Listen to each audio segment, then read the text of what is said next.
6:30. Good evening. It is 6:30 p.m. and I am calling the Monday, February 22nd, 2021 Planning Commission meeting to order. Tonight's Planning Commission meeting will be held virtually via Zoom webinar and conference call due to the state of local emergency for the COVID-19 pandemic. Commission members and staff will participate in the meeting via telephone and video conference. As chair, I will be leading the Planning Commission meeting, and the public is welcome to participate when invited throughout the meeting. Members of the public may attend the meeting by joining in via online Zoom. If attendees experience audio problems, we suggest you leave the meeting and then rejoin. This has usually fixed the issue. Additional instructions on how to participate are posted online at www.burnsvillemn.gov in the public meeting calendar. As usual, tonight's meeting is available for viewing on BCTV and on the city's website. If you are unable to participate this evening and would like to submit public testimony, I encourage you to email your comments to city staff or mail your comments directly to City Hall. You may participate in the meeting tonight online by going to https://zoom.us/join and typing in webinar ID 961-4979-4872. Once you are logged into the meeting, please use the chat feature to tell the moderator which item you wish to speak to.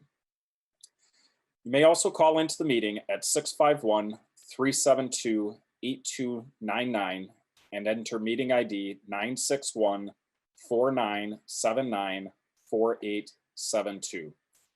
For each public hearing, I will open up a time when callers may speak to that item and will give more instructions at that time. Your call will be muted until then. Please note there may be a slight delay due to the differences in technology. If speaking by phone, please mute your computer since there may be a delay and feedback. Now we'll move on to the agenda, and the first item on the agenda tonight is adoption of the agenda. Planning commissioners, do you note any changes to tonight's agenda? Staff, do you see any changes you'd like to make tonight? No changes from staff. All right, and we need a motion to approve. Commissioner John? So moved. If I can get the mute button to work. Thank you. Moved by Commissioner John. Commissioner Roberts? Second. And seconded by Commissioner Roberts. And we will do roll call voting tonight. So if we could do that, Ms. Madden, Ms. Garros? Yep. Commissioner Wad. Aye. Commissioner Henderson. Aye. Commissioner John. Aye. Commissioner Roberts. Aye. Commissioner Timmerman. Aye. And the motion carries. So we will move on to the second agenda item, which is approval of the minutes from our last meeting, which was January 25th, 2021. And commissioners, do you have any changes to the meeting minutes? Staff, any changes to the meeting minutes? No changes from staff. Thank you. And Commissioner Roberts, quick. I move to approve the minutes from our last meeting. Thank you, Commissioner Roberts. And Commissioner Henderson? I will second that. Okay, moved by Roberts, seconded by Henderson, and we will roll call vote once again. Commissioner Wad. Aye. Commissioner Henderson. Aye. Commissioner John. Aye. Commissioner Roberts. Aye. Commissioner Timmerman. Aye. And the motion carries. Thank you. All right, we'll go on to agenda item number 3, which is a presentation and discussion on Burnsville Sustainability Plan. And Ms. Garros, our city planner, will be providing an introduction for the sustainability plan. Thank you, Ms. Garros. Thank you, commissioners. The item that we have this evening is we are very fortunate to have Sue Bast with us. She has been with the city for longer than I have even. She's very knowledgeable. She's done an excellent job with sustainability. The city has always been very forward thinking and acting in many respects with a lot of environmental planning and programs. And Sue has been a big part of that. And also the mayor has also been very supportive, especially in the area of green building and sustainability. And the city put together a sustainability team back in about 2008 or 2009. Sue is the leader of that team. And we have several participants from different departments in the city. And we've been working together for many years. The first plan we adopted in 2009. And that one was really the beginning of sustainability, under that terminology. And with that, the city received a number of consultants that wanted to work with us and volunteered to help the city put together our first sustainability plan. So we were very fortunate. We had, the leaders in the consulting groups, and we're really fortunate to put together that plan. And the plan kind of was oriented more towards what the city could do through city operations for sustainability. And since that time, we've accomplished most of those goals, and Sue will discuss that in a bit. But the plan needed to be updated. So last year they started an update process. And with that, I'll introduce Sue, and she's got a PowerPoint presentation, and we're both here and available to answer questions. Thank you. Thank you, Deb. Appreciate the introduction. And is everyone able to hear me okay? Yes, very well. Okay. I love talking about sustainability because it's good news and lots of it. So well needed good news. Let's see, let me get, okay. So there we are.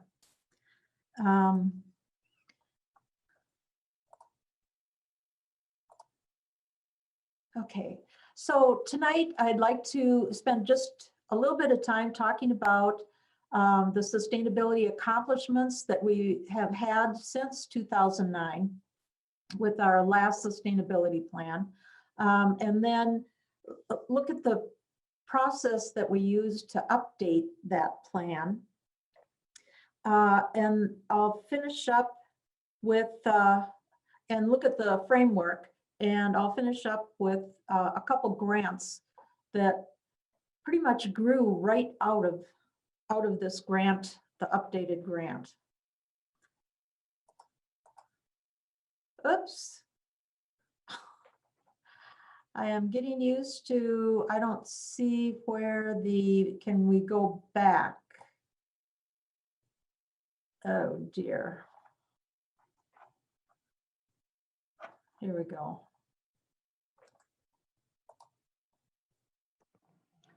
Sorry about that. I'll Sorry. get control here in a second.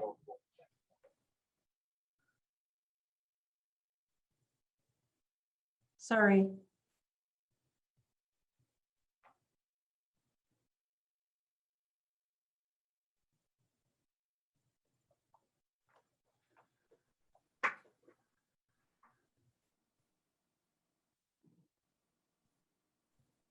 You just let me know when you'd like to advance the slide. Sorry about Okay, that. so we need to go back. Oh, no, now we need to, wait a second.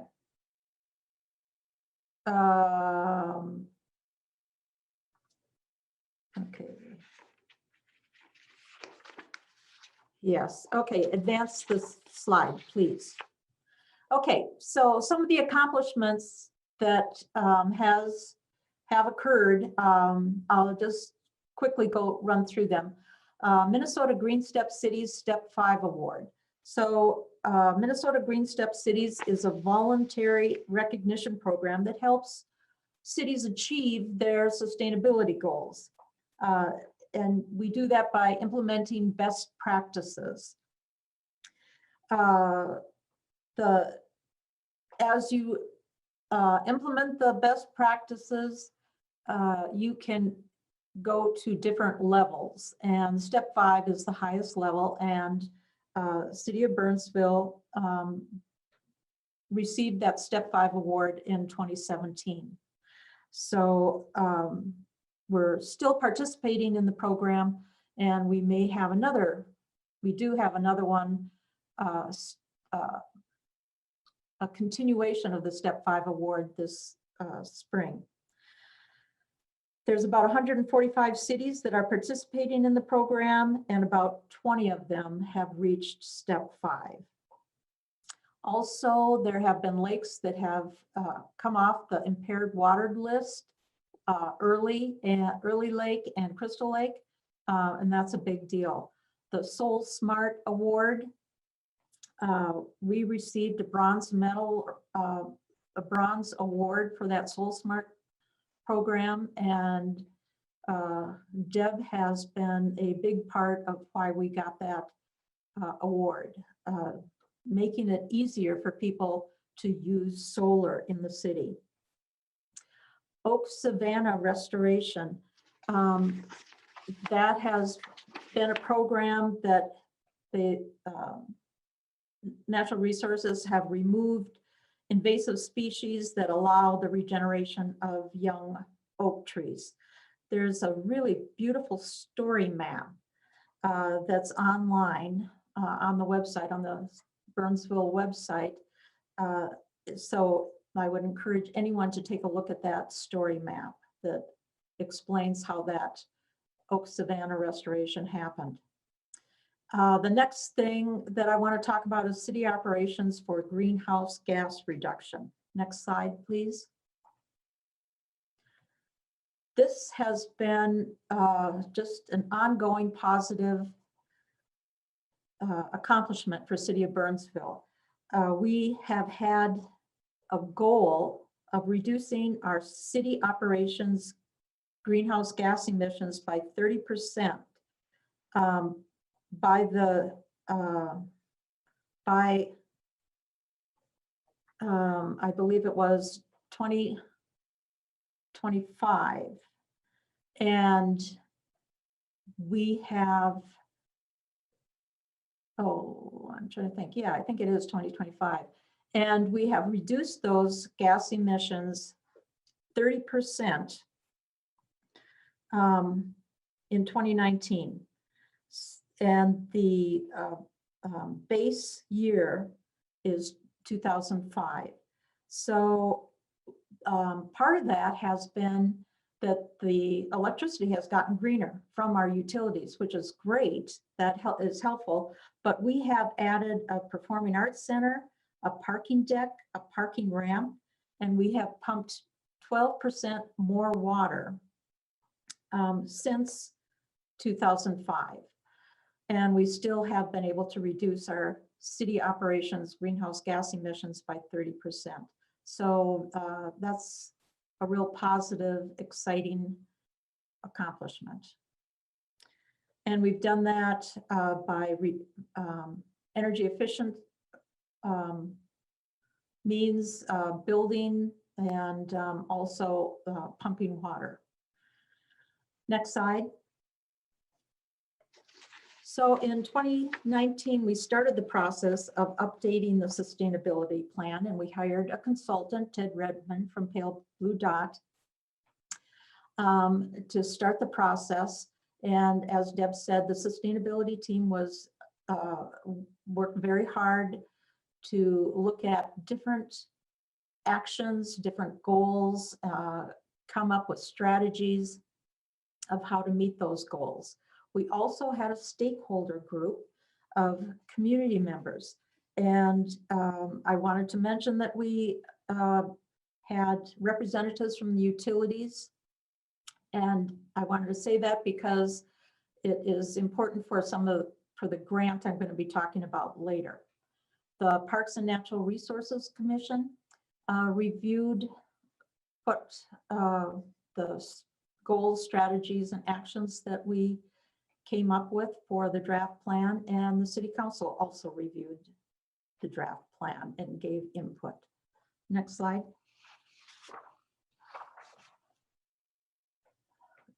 We did a lot of public engagement before COVID.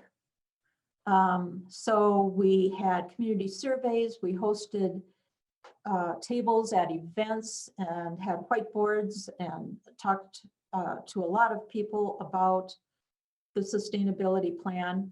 There were articles in social media. So we got out there and talked to a lot of people.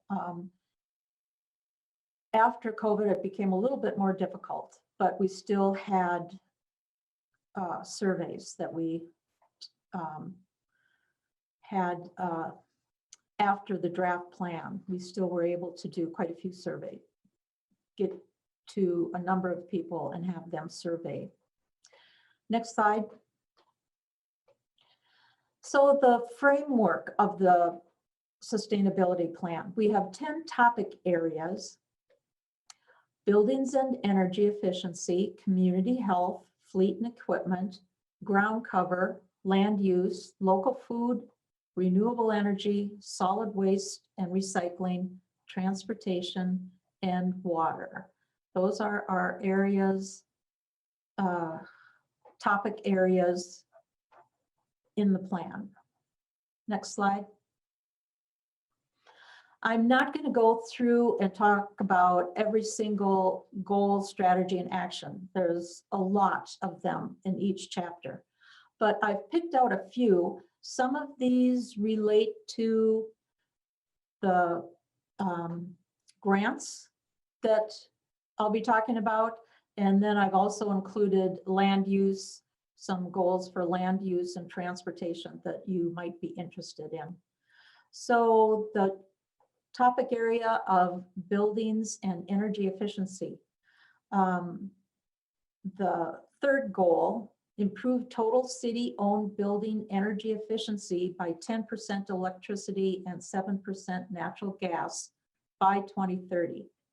Achieve a minimum of 1 net zero ready or net zero city-owned facility by 2030. Next slide. In the renewable energy area, so a goal in that area is to achieve 100% renewable energy for all electric use for city-owned facilities by 2030. That's quite a goal. And the strategy to do that, move electric supply of city-owned facilities to renewable energy. Next slide.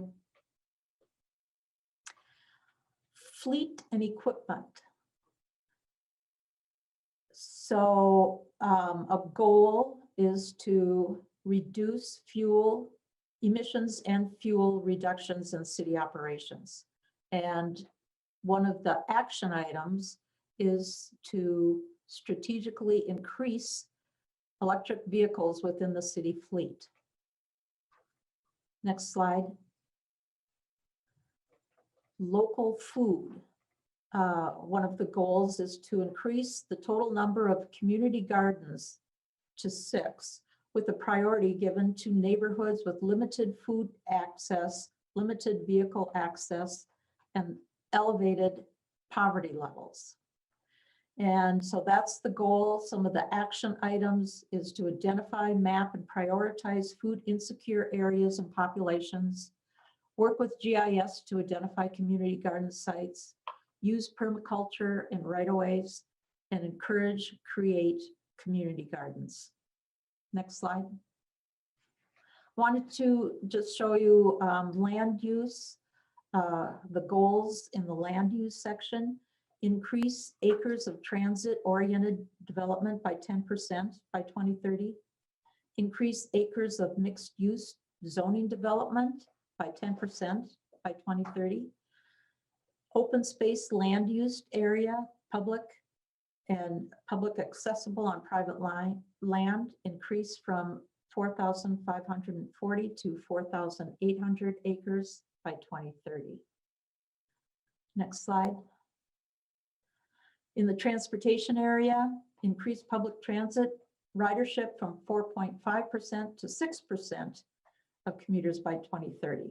Increase walk bike transportation, 0.5% by 2030 of total commute, and increase electric vehicle adoption to 10% of citywide vehicle share by 2030. The last one, achieve a bicycle-friendly community bronze level by 2028. So impressive goals. And if you're interested in looking at all the others, the sustainability plan is on the city website on the sustainability page. Next slide.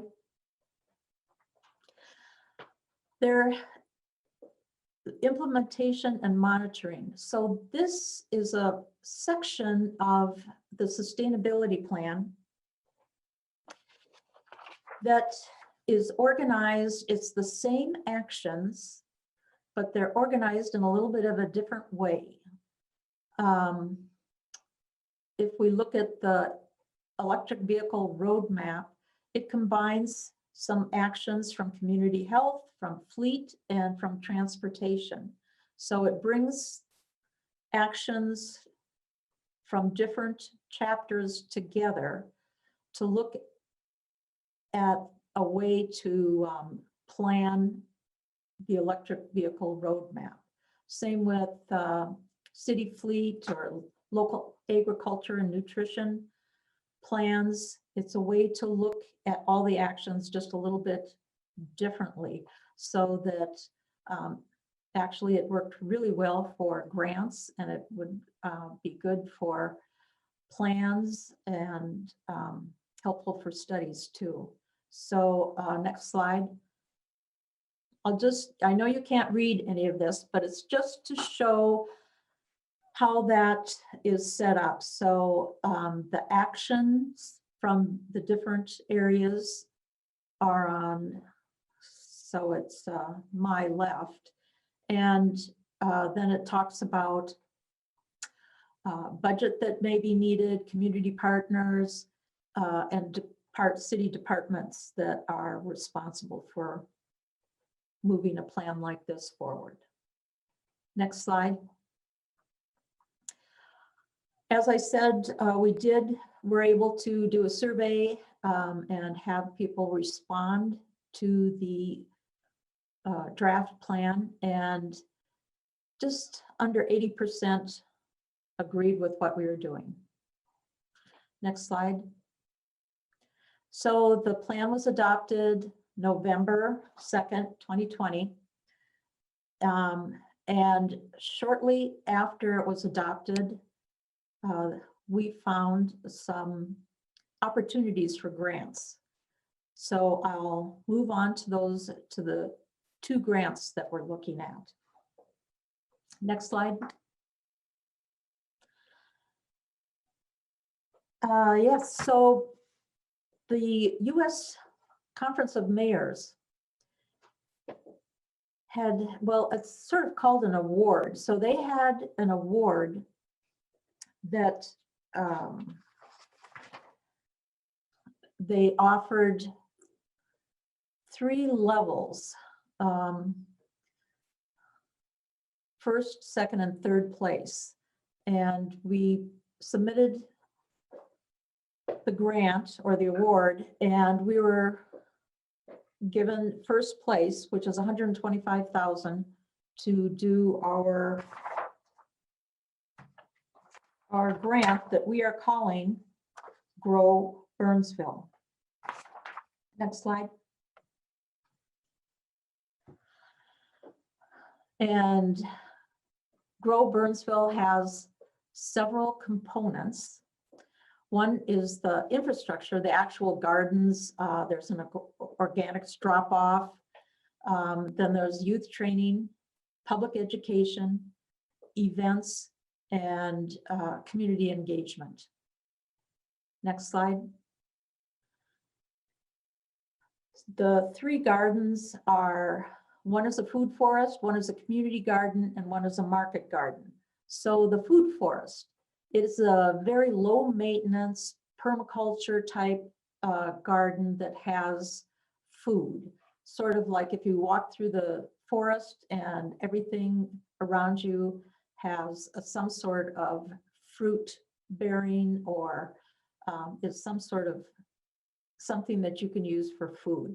It's very low maintenance, free access, and it could be, we're right now working with GIS to find out where these different gardens where we should place them, but it could be even next to a trail and just a small place where you could pick apples or pick berries, and instead of mowing that, have it be used for some sort of food access. Next slide.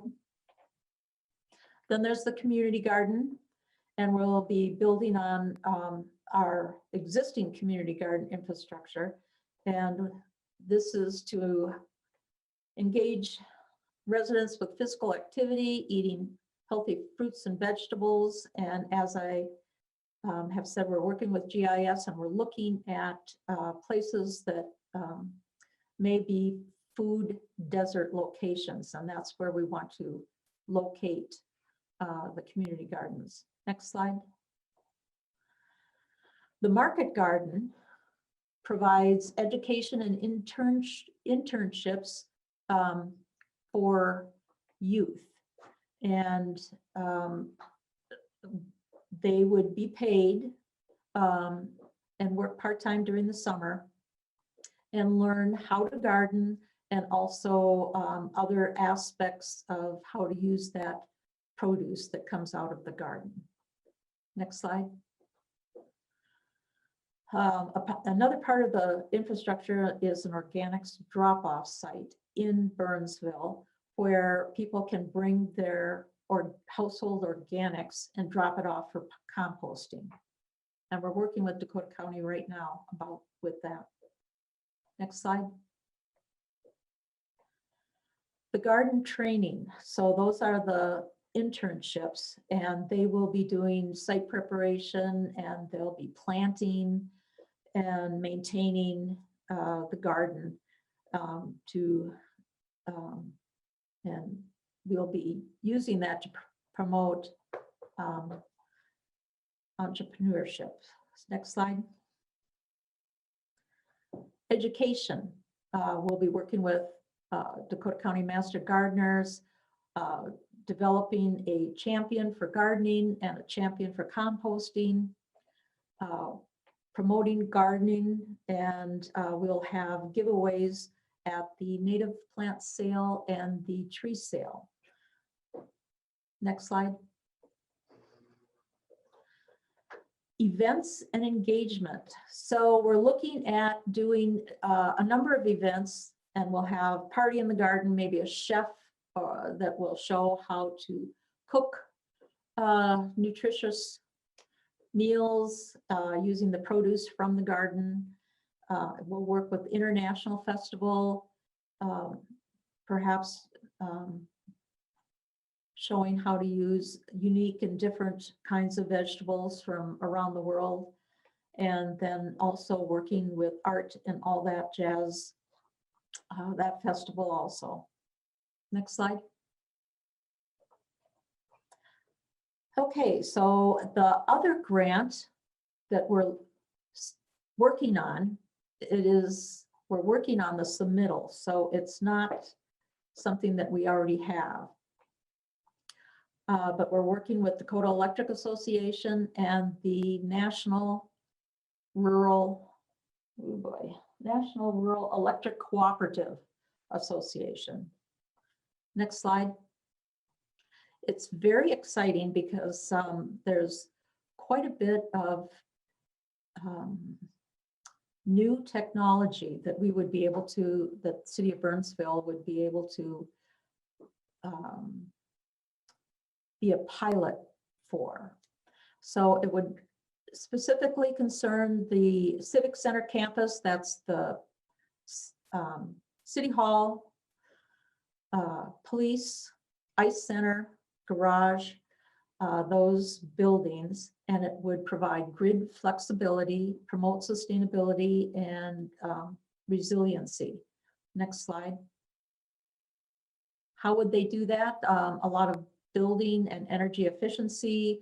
things like window tinting, controllable LED lighting, fleet and equipment.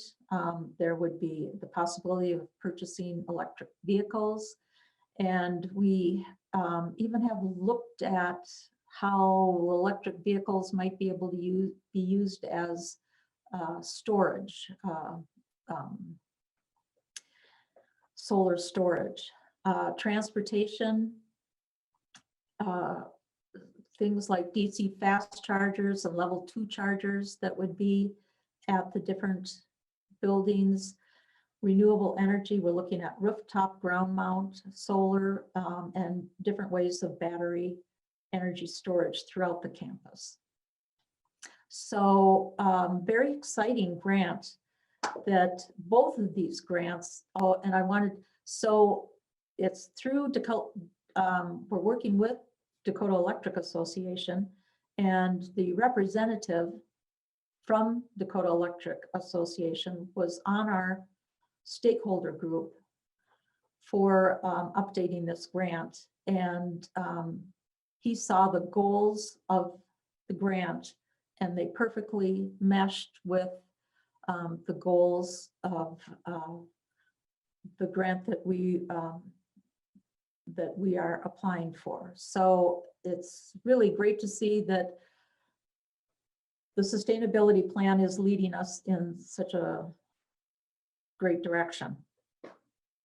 As the same as the Grow Burnsville grant, that came directly from the sustainability plan. So again, it's really nice to see just a couple months after the plan was adopted that it's already moving forward. Next slide. Questions? I think before we have questions, I just wanted to explain to the commission a little bit. The commission has been involved, obviously, with the comprehensive plan, as that's the Planning Commission's plan. And there were sustainability components and goals and policies that were made part of the comprehensive plan, those various chapters. The sustainability plan then kind of took that into account. It's expanded because it's getting kind of where you start drilling down, you know, into things that can be done, actual programs and actual improvements. So with that, for instance, one of the things that the Planning Commission was involved with is the solar ordinance component of the zoning ordinance. So that was that Soul Smart program that Sue had mentioned. So in a kind of a roundabout way, you know, the commission has seen this in the overall comprehensive planning. And then these are how various elements of the comprehensive plan really get implemented. This just happens to be the sustainability component. And like Sue said, we've already received a $125,000 grant, which is just amazing to be able to do some of these things, and hopefully we'll be in line for the DEA grant. The first 2009 sustainability plan also established opportunities for the city for various funding and improvements that we did. So just wanted to give you a little bit of idea how the Planning Commission fits into all of this. Thanks. Thanks.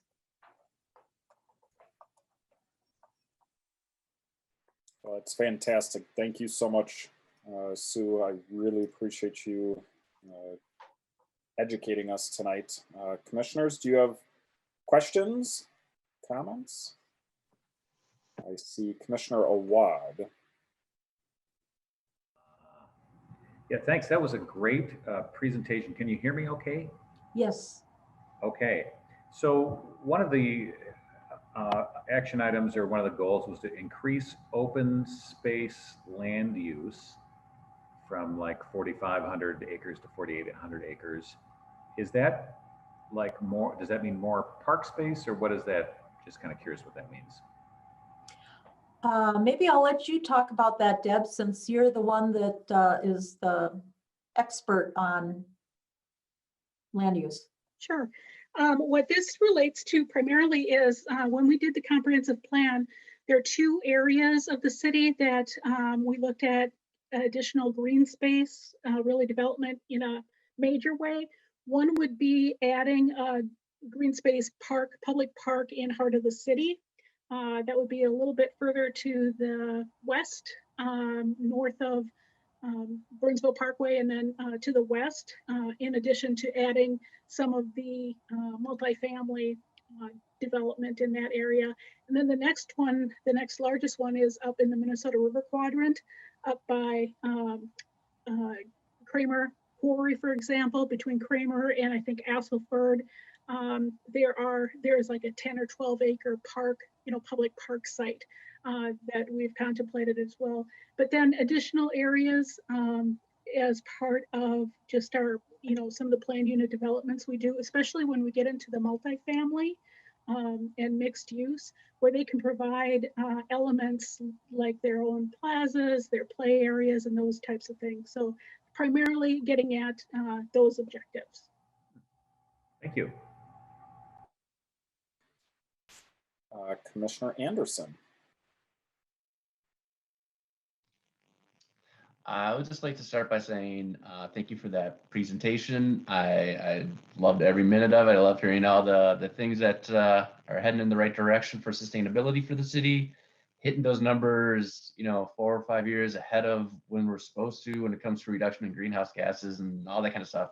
I just think is amazing. I'm super excited. It makes me really happy to be a citizen of this fine city of ours. I also really liked hearing about those trying to increase the community gardens. The idea of those food forests sounds just great. I'd love to be able to walk through some parks and just see an apple in the tree and be like, oh, that's everybody's apple. That's amazing.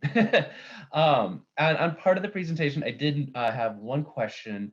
I thought it said something where it was talking about the gardens and the use of right-of-ways. Was that something, did I read that right? Or was there like a goal maybe to use right-of-ways for more plants and things of that sort? Commissioner Anderson, absolutely. That's the plan. We are, as I've said, we are working with the GIS department. There are a lot of things that we have to, a lot of criteria for a garden, more than I ever imagined. So, but that is a goal that we do have, is instead of mowing, and just grass, we would like to use right-of-ways, city park land that isn't being, all we're doing is mowing it. It isn't being used for any kind of athletic field or anything like that. So right-of-ways are included in our search. Awesome, thank you. Yeah. Also, Commissioner Anderson, part of that would be there are a lot of areas where we have excess right-of-way or wider right-of-way than we would actually need.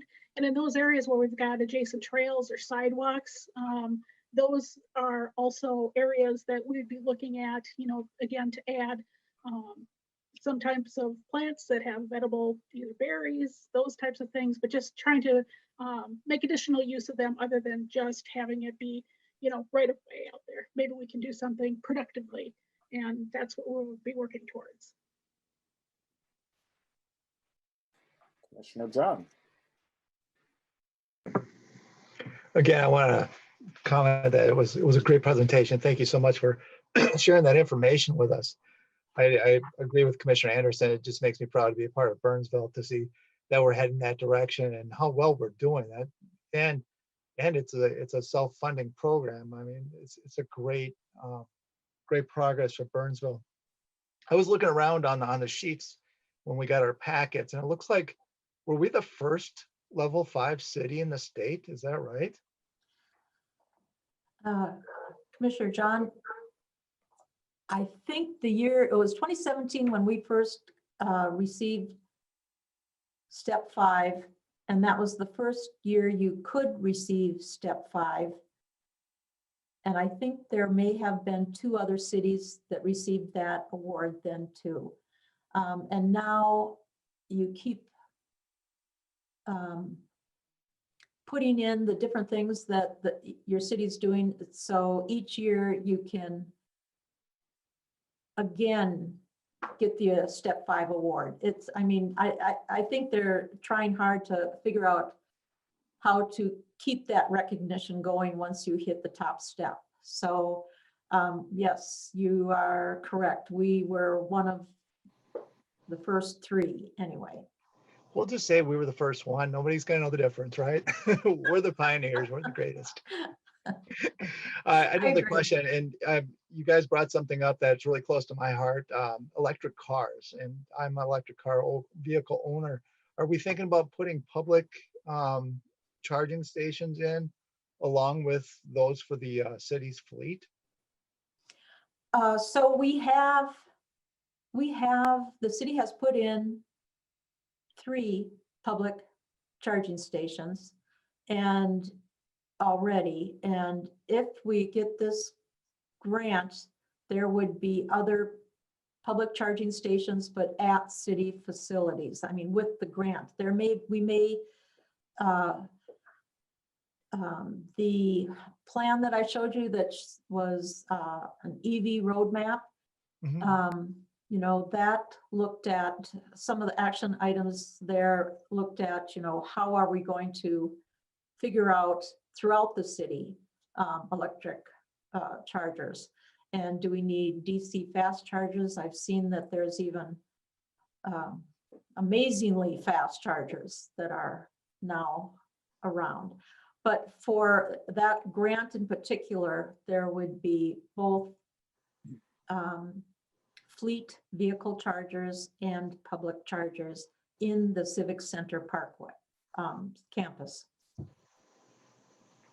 So where are our 3 existing ones? I know there's one in the heart of the city ramp, but I'm not Well, sure where there- the other 2 are. The ramp, the deck, and then right across from HOC in a parking lot, right across the Nicollet.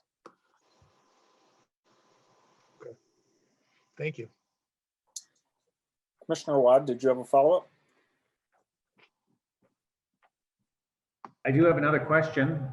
And I don't know if, so like on garbage day, I have one garbage service and then some of my neighbors have different garbage services. And on our little street of maybe 9 houses, there's 3 garbage services. And so I think about this every garbage day, is that there's like 9 garbage trucks that roll by in the summer.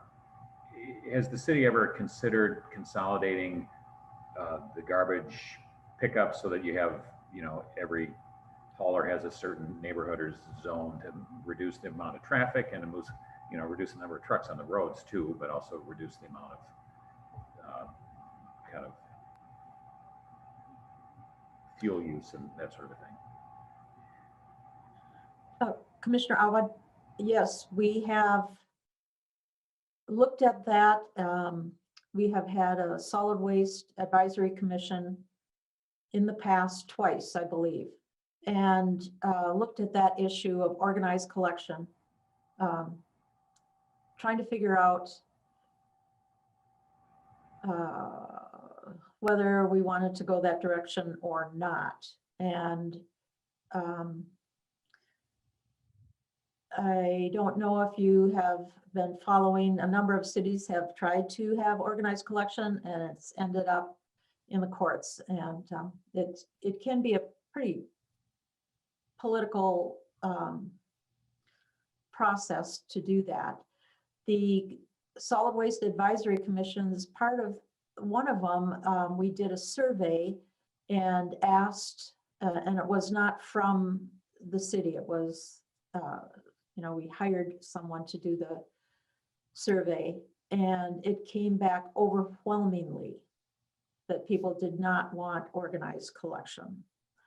And then it's very passionate. You have people that are passionate that don't understand why we need, as you have mentioned, all those garbage trucks going over the roads for safety reasons, for environmental reasons, for road destruction reasons. But then you have people that feel that competition keeps the price down and they want to see that. So the city council, I believe they do look at that, whether they want to go that direction. And at this particular time, I believe that that's not something that they want, that they're interested in moving forward with. Is that correct? That you know of, Deb? Yes, I know that it comes up periodically. Folks will come in and talk to the city council about it, and they have done major studies on it. And I think come to the conclusions that Sue has addressed.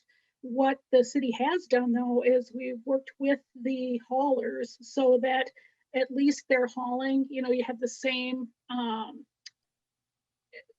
in the same neighborhoods, all of the haulers will provide service that same day. So you don't have waste haulers coming in, you know, 5 days a week, just different haulers. So they do like a coordination effort, you know, on a neighborhood basis so that there's 1 day a week that there are collection services for that. But I think that's as far as the council has determined to go to this point. The only other thing that we have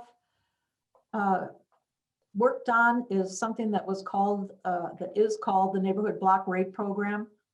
And that's where we provide, and it's online, we provide some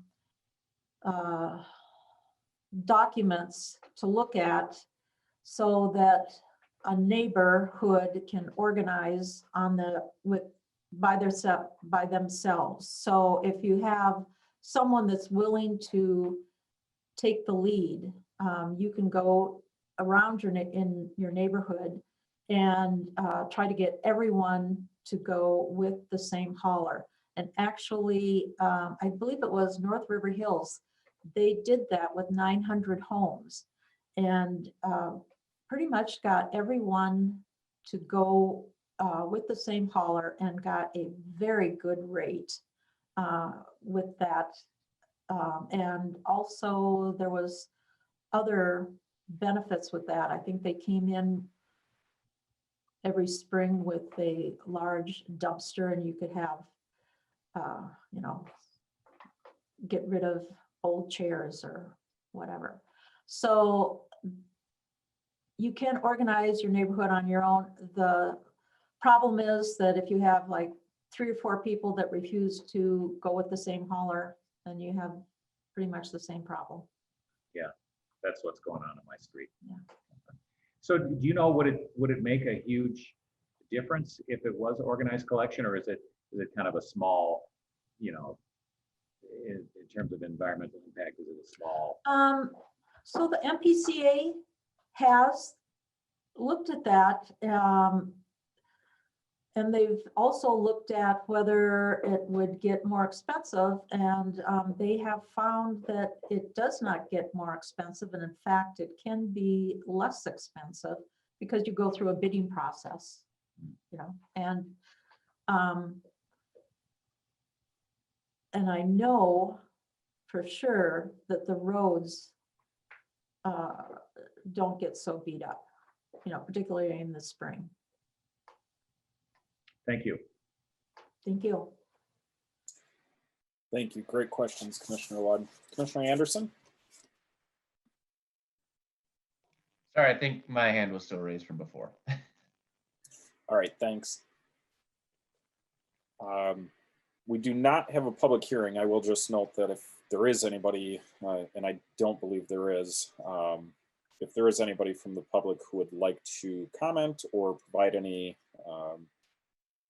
insight, I would be welcome to that. Ms. Best, thank you. Best, thank you so much for your service to the city of Burnsville. I won't even ask you how long you've been with this city, but it seems to me you've been doing some great things over a long period of time, so thank you. I just wanted to comment on a few of the things that I've noticed personally, and that is the Oak Savannah restoration. I think that has been a really unique project for a city to undertake. I live near County Road 11, where I've witnessed some of the controlled burns and really have appreciated some of the restoration in that area. The lakes, I think that we've all been a part, even as recently as our last meeting, discussing the water quality in the lakes and you know, the vicinity of our drinking water and our garbage storage, for lack of a better term, all right near the Minnesota River and so close to each other. I think that the city does a fantastic job of really having the foresight to look at these things. I personally would like to see a single garbage hauler. I think that local government and government in general has the ability to negotiate some great rates when they use the mass and numbers. But as Ms. Bast, noted, that it's kind of a microcosm of greater political things and the free market and the will of the consumer. And so I can appreciate the hesitancy to do that. But I think that, well, I would hope that at some point the state says, in order to attain this 5-star rating, this step 5 rating, we need to look at some of these things, because like Commissioner Awad said, on a small street, when you're having 9 trucks a day going down the road, it's not only the carbon emissions, it's not only the destruction of the roads, and the repair timeline is shrunk and the costs are increased. I think to a certain point, as an individual, I would be willing to give up my choice in my garbage hauler. And by the way, I just got my renewal bill today, and I will be looking at changing, because the costs are astronomical. You join one hauler, and 3 months later, your costs increase because they've got you on the hook. And so I think that when the city or a government structure can negotiate through that bidding process, I think you can really have some cost savings. That's my soapbox, but I think that there's a lot of other people that disagree with that. So I think it's a great discussion. I think that, having a city and a mayor who is really pushing for the greenhouse gas reductions and all of the things that you've been working on, Ms. Bass, I think you're in a really lucky role, because I don't know that a lot of other cities take it as seriously as we do. And so thank you so much for your service. Absolutely. The leadership is, I am so thankful for the elected officials, Planning Commission, Parks and Natural Resources Commission, and staff. It's just been a pleasure to work with everyone. Absolutely. Well, thank you. Ms. Garros, I'll kick it back to you for any final comments or thoughts before we close out this evening. Just to let the commissioners know that we actually do have projects out here.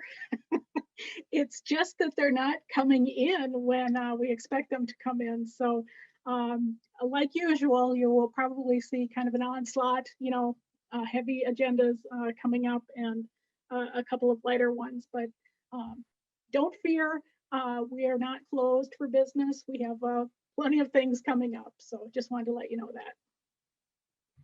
Well, that's great. Can I take it that is your update? Ms. Madden, do you have any other updates for us?